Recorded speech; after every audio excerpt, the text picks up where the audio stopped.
بسم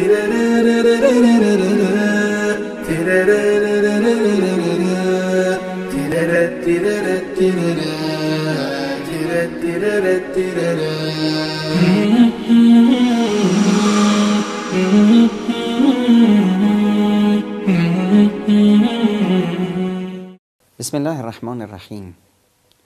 کیه که گناه نکنه؟